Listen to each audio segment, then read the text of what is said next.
우체국 물류 지원단. 이거는 택배 이런 거 하는데 하는 건가요? 예, 그렇습니다. 지원단장 어디 계세요? 이쪽에 있습니다.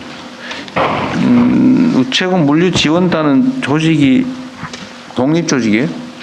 아닙니다. 우정사업본부의 산하기관입니다. 산하기관인데 산하기관은 어떻게 되는 거예요? 그 뭐 법인 이런 건 아니고. 민법에 의해서 민법에 의한 거예요? 예, 민법에 설립된 재단법인입니다. 재단법인. 이게 옛날에 우체부들이 하던 일 중에서 물건 배달하는 부분만 떼낸 거예요? 여기가 이제 크게 네 가지인데요. 우편물 운송하고 소포 위탁 배달하고 국제 우편물 운송 중개하고 물류센터 위탁 운영을 하고 있습니다. 이게 인원이 1,480명, 30명이고 집집마다 다 가보는 데인데 거의 배달을 위해서 무작위로 가는 거잖아요, 그죠? 예, 1,480명에는 저 위탁 배달원들 3,500명은 제외된 숫자입니다. 3,500명은 제외됐다는 건 무슨 말이죠? 3,500명은 저 개인 사업자 자격으로 특수고용직으로 되어 있거든요. 그래서 종사자 인원에는 빠져 있습니다. 실제로 같이 하는 인원은 5,000명쯤 된다. 그렇습니다. 5,000명입니다. 제가 누구한테 들은 얘기인데 이렇게 이 조직들이 우리 비서실장이 얘기하시던가? 여론조사하고 무슨 집집마다 방문해서 하는 사업을 위탁받아가지고 먹고 살만하게 됐다고. 미국에 뭐 어디가 그랬다 그랬죠? 네, 미국이 그렇게 해서 효율화했던 사례가 있었어요.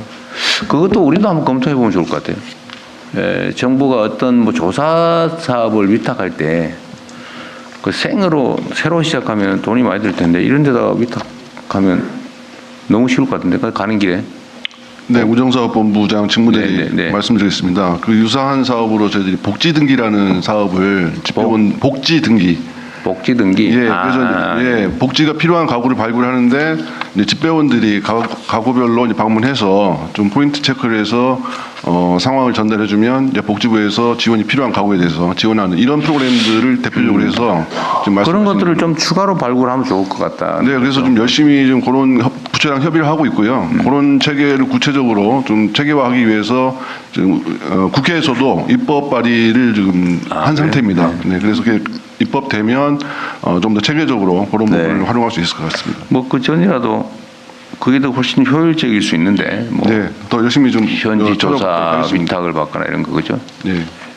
다른 부처들도 좀 협조를 하게 우리 가계 부총리께서 좀 챙겨보십시오. 네, 알겠습니다. 이게 이제 그리고 대통령님 어제 그 보고 나온 사항 중에서 마약류 검사 관련해서 우체국 물류지원단에서도 좀 참여하고 있는데 좀 정정할 부분들이 있습니다. 네, 말씀해 보세요.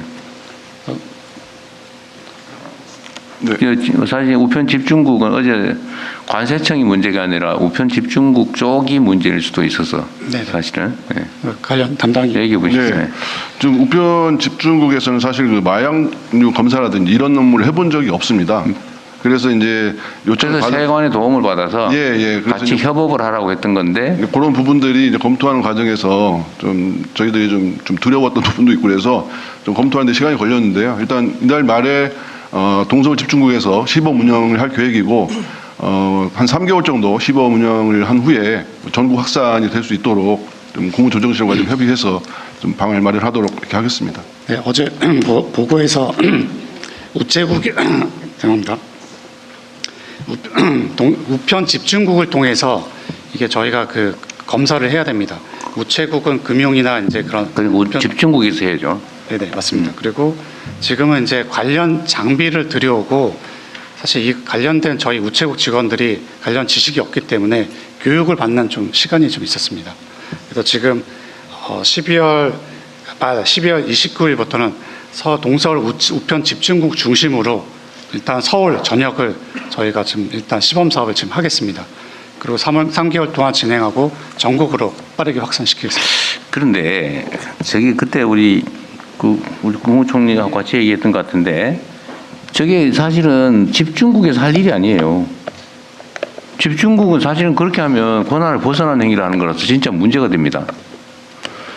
그래서 그 마약 단속은 그 권한이 있는 쪽에서 해야지. 예를 들면 관세청이라든지 마약 단속 뭐 담당 부서가 하든지 대신에 거기서 일하게 허용만 해주면 되는 거지 원래.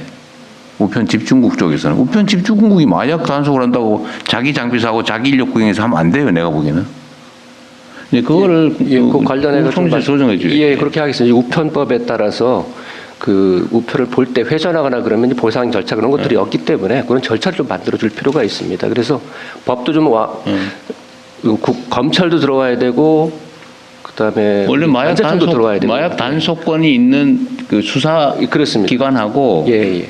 관세청하고 대신에 이거를 남의 기관에 가서 함부로 지면 안 맞습니다. 되니까 예. 우편 집중국을 관할하는 부서하고 이게 세 부서가 협업을 해야 되고 소속은 마약 단속 부서 아니면 관세청 소속이라 해야 됩니다. 여기 우리 과기통신부 소속으로 하면 안 돼요. 그건 나중에 문제가 된다고요. 예, 예. 법적 완비를 통해서 예. 빨리 제도에 정착시키도록 너무 하겠습니다. 느리다고 말이죠. 이런 검토도 좀 빨리빨리 했으면 좋겠다는 얘기고요. 하여튼 아까 안 그래도 얘기하려고 그랬는데 그건 잘 됐습니다.